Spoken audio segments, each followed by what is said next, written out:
मैं अपने उम्र के उस पड़ाव पे थी कि मुझे इतना तो पता था कि बच्चे कैसे पैदा होते हैं।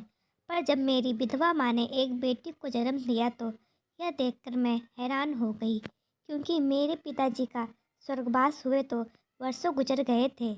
तो इस वक्त मेरी बहन कैसे पैदा हो गई, यह सब देखकर मुझे अपनी माँ की हरकतों से नफरत होने लगी थी। बल्कि यूँ कहें कि यह सब जानने के बाद मुझे अपनी माँ से नफरत होने लगी थी, क्योंकि उन्होंने गलत काम किया था। मेरी बहन के होने के बाद मेरा लगाव अपनी माँ से कम होता जा रहा था, लेकिन मेरी माँ मुझसे बहुत प्यार करती थी। पर एक दिन मैंने ऐसा कुछ देखा कि जिसे देखकर मेरे होश उड़ गए, क्योंकि मेरी माँ उस मासूम बच्ची के साथ, मेरा नाम मीना है, जब मैंने होश संभाला तो अपनी माँ से नफरत करती थी, क्योंकि मेरी माँ ने गलत काम किया था। मेरी जगह कोई और होता तो शायद वह भी यही करता। मैं अपनी माँ से नफरत तो करती थी, मगर बदले में मेरी माँ ने मुझसे कभी नफरत नहीं की, बल्कि वह तो मुझसे बहुत प्यार करती थी। मुझे भी अपनी माँ से बहुत लगाव था, पर जब उनकी हरकतों ने के बारे में सोचती तो उनसे नफरत होने लगती थी। अगर मैं अपनी माँ से अपनी बहन के बारे में पूछती तो वह खामोश हो जाती थी। मैं अपनी माँ को हर वक्त परेशान और कुछ न कुछ सोचते हुए देखती। उन्हें देखकर ऐसा लगता कि वह अपने किए हुए पर शर्मिंदा हैं। कुछ दिन यूं ही गुजर गए। एक दिन मैं कहीं गई हुई थी, पर जब मैं वापस आई तो घर आते ही मैंने देखा माँ उस मासूम बच्ची के साथ बैठकर खूब रो रही थी। जब मैंने उनसे उनके रोने का कारण पूछा तो उनके मुंह से आवाज़ तक नहीं निकल रही थी। मुझे अपनी माँ का इस तरह रोना नहीं देखा जा रहा था। आखिर थी तो वह मेरी माँ ही। भले ही मैं उनसे नफ़रत करती थी, पर वह तो मुझसे बेहद प्यार करती थी। जब मुझसे उनका रोना नहीं देखा गया तो मैंने उन्हें झकझोरते हुए तेज़ आवाज़ में पूछा, बताइए आखिर आप रो क्यों रही हैं?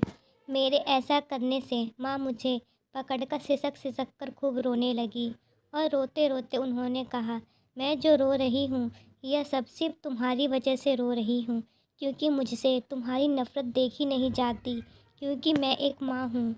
और माँ की खुद की बेटी उससे नफ़रत करे तो एक माँ कैसे बर्दाश्त कर सकती है? तुम्हें लगता है कि मैं गलत हूँ? मैंने कोई गलत काम नहीं किया। आज मैं तुम्हें अपनी सच्चाई बता दूँगी। माँ की यह बात सुनकर मैं सहम उठी और डर गई। मैंने माँ के आंसू पोंछे और उनके पास बैठकर उनकी कहानी सुनने लगी। माँ ने बताया, यह जो तुम्हारी बहन है नाजायज़ नहीं है। आज तो मेरी कहानी सुनो। मैं अपने मायके में 3 बहन और 1 भाई था। मेरे पिताजी मजदूरी का काम किया करते थे और घर चलाते थे। पर जैसे जैसे हम बहनें बड़ी होती गईं, मेरे माँ बाप की चिंता बढ़ती गई, क्योंकि घर में खाने तक के पैसे नहीं थे। तो आज के महंगाई में 3 बेटियों की शादी कैसे हो पाती? यही सब सोचते सोचते मेरी माँ की तबीयत बहुत ज़्यादा ख़राब हो गई और माँ को हॉस्पिटल में भर्ती करवाया गया। पर हॉस्पिटल का बिल भरने के लिए पिताजी के पास पैसे नहीं थे। मेरे पिताजी ने सभी रिश्तेदारों से पैसे मांगे, पर किसी ने भी मदद नहीं की। डॉक्टर ने माँ को हॉस्पिटल से निकालने के लिए कहा। हम सब की और अपनी माँ की यह दुर्दशा मेरी छोटी बहन मुस्कान से देखी नहीं गई। उसने डॉक्टर से सिफारिश की, आप मुझे 1 दिन का वक्त दीजिए, मैं जल्द से जल्द पैसों का इंतज़ाम करती हूँ। यह कहकर मुस्कान वहाँ से निकल गई। पर जब वह अगले दिन वापस आई तो उसके हाथ में लाख रुपए थे। हम सब यह देखकर बहुत हैरान थे, और जब हमने इस पैसे के बारे में उससे पूछा तो उसने कहा, मैंने आप सबको बताया नहीं था। मैंने अपने घर की यह हालत देखकर काम की तलाश में गई थी। रास्ते में मुझे एक आदमी मिला। उसने पूछा, बहन तुम परेशान दिख रही हो, क्या मैं तुम्हारी परेशानी का कारण जान सकता हूँ? मैं तो परेशान थी ही, इसीलिए मैंने उन्हें सब कुछ बता दिया। मेरी परेशानी सुनकर वह मुझसे कहने लगा कि तुम तो इतनी खूबसूरत हो, तुम्हें तो फिल्म सिटी या सीरियल के ड्रामों में काम मिल सकता है। कुछ दिन बाद उसने मुझे एक डायरेक्टर से मिलवाया। डायरेक्टर ने मुझे सीरियल के ड्रामों में काम करने का मौका दिया, पर अभी मेरी शूटिंग में कुछ टाइम है। उन्होंने मुझसे कहा था अगर तुम्हें किसी चीज़ की ज़रूरत होगी तो तुम मेरे पास आ सकती हो। अब इससे ज़्यादा हमारे घर की क्या ज़रूरत हो सकती है कि माँ बीमार हो। इसलिए माँ की बीमारी को देखकर मैं उनसे पैसे मांगने चली गई तो उन्होंने बेझिझक मेरे हाथ में 1 लाख रुपए रख दिए और कहा जब तुम्हारा काम शुरू हो जाएगा तो धीरे धीरे पैसे चुका देना। और चुकाना क्या है, कल परसों से मेरा काम शुरू हो जाएगा। आप सब माँ का इलाज कराइए। हमें पैसों की सख्त ज़रूरत थी, इसलिए हमने मुस्कान से ज़्यादा पूछताछ नहीं की। मेरी बहन की कमाई से धीरे धीरे करके हम सभी के हालात सुधरने लगे। कुछ वक्त ऐसे ही गुजर गया और हमारे घर की सारी परेशानी ख़त्म हो गई। पर मैं महसूस करती थी मेरी बहन मुस्कान अब पहले की तरह नहीं रहती। वह हर समय गुमसुम रहती है और कुछ न कुछ सोचती रहती है। एक दिन मैं कमरे में बैठी हुई थी, तभी मैं उसके पास गई और उसके हाथों को मजबूती से पकड़ते हुए पूछा, मुस्कान, आजकल फिल्मों में और ड्रामों में काम मिलना इतना आसान नहीं है। हाँ, मैं मानती हूँ तुम खूबसूरत हो और तुम गरीब घर की हो। ऐसे ही तुम्हें कोई फिल्मों या ड्रामों में काम नहीं दे सकता और तुम इतने दिनों से काम कर रही हो और आज तक ना तो तुम्हारी कोई फिल्म आई और ना ही टीवी सीरियल में कोई ड्रामा। मेरे सवाल कर उसने कहा, दीदी, आज आपने यह सारे सवाल मुझसे कर लिए, मगर कसम खाइए कि आज के बाद ऐसा कोई सवाल मुझसे नहीं कर पूछेंगी जिसका जवाब मैं दे ना सकूं। अपने पुराने दिन को याद करिए कि हम अपनी ज़िंदगी कैसे काटते थे। अब हमारी हालत पहले से बेहतर हो गई है। इन सब बातों का क्या मतलब? उसने मुझे कुछ बताया तो नहीं, पर उसके चेहरे को देखकर लगता था कि उसने अपनी ज़िंदगी में सब कुछ खो दिया है। इतनी खिलखिला के हंसने वाली मेरी खूबसूरत सी बहन आज हंसना ही भूल गई। धीरे धीरे करके उसने हम बहनों और छोटे भाई की शादी करवा दी।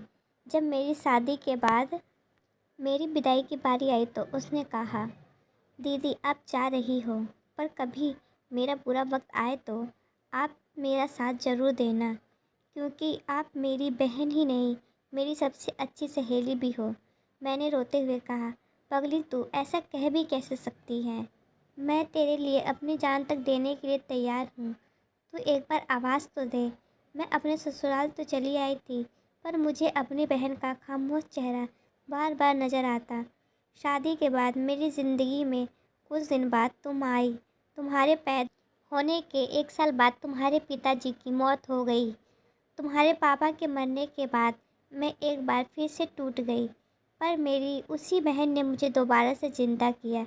वह मुझे हर महीने हर हफ्ते मिलने आया करती थी और मेरे घर की पूरी जिम्मेदारी भी उठा रखी थी। हमारे दिन कुछ यूं ही गुजरने लगे। मैंने जब मुस्कान की शादी के बारे में पूछा तो मुस्कान ने कहा कि उसे शादी नहीं करनी। घर में सभी ने मुस्कान को शादी के लिए समझाया, पर मुस्कान ने शादी करने से इनकार कर दिया। कुछ दिन बाद माँ बाप भी इस दुनिया को छोड़ चल बसे। एक दिन मुस्कान मेरे पास आई, मुझे ढेर सारे पैसे दिए और कहा, दीदी, कुछ दिन तक मेरा इंतज़ार मत करना। मैं कुछ दिन तुमसे मिलने नहीं आ पाऊँगी क्योंकि काम के सिलसिले में कुछ दिनों के लिए बाहर जा रही हूँ। मैं उसके किसी भी फैसले पर सवाल जवाब नहीं करती थी। लगभग 1 डेढ़ साल तक मुस्कान मुझसे मिलने मेरे पास नहीं आई। मैं उसकी यादों और ख्यालों में खोई रहती थी। आखिर मेरी बहन कहाँ है? एक दिन दोपहर का समय था, तुम स्कूल गई हुई थी, तभी अचानक मेरे मोबाइल पर एक कॉल आई। वह फ़ोन किसी और का नहीं बल्कि मेरी बहन मुस्कान का था। फ़ोन पर उसने कहा, दीदी, मुझे आज सबसे ज़्यादा आपकी ज़रूरत है। दीदी, आप जल्दी से मेरे पास आ जाइए। उसने अपना एड्रेस दिया। मैं वहाँ पहुँच गई। वहाँ एक हॉस्पिटल था। मुस्कान हॉस्पिटल में भर्ती थी। उसने एक बेटी को जन्म दिया था। उसकी हालत बहुत नाजुक थी। वह मुझे देखते ही रोने लगी और मुझसे कहने लगी, दीदी, आज मैं आपको एक बहुत बड़ी जिम्मेदारी दे रही हूँ क्योंकि मेरी हालत बहुत ही नाजुक है और शायद मैं बच ना सकूँ। आज मैं नहीं चाहती कि किसी को भी पता चले कि मैंने एक बेटी को जन्म दिया है, क्योंकि मैं एक कोठे पर काम करती हूँ। उस डायरेक्टर ने मुझे एक कोठे पर भेज दिया था। बदले में उसने मुझे ढेर सारे पैसे दिए। मैं बिक चुकी थी, पर इस बात का मुझे कोई गम नहीं था, क्योंकि मुझे अपने परिवार को संभालना था। काफ़ी दिन कोठे पर काम करते करते एक इंसान मेरी ज़िंदगी में आया जो मुझसे शादी करना चाहता था। शायद मैं भी उसे प्यार करने लगी थी। वह मुझे इस कोठे से निकालना चाहता था। मुझे निकालने ही वाला था, पर उसका अचानक एक्सीडेंट हो गया और वह इस दुनिया से चल बसा।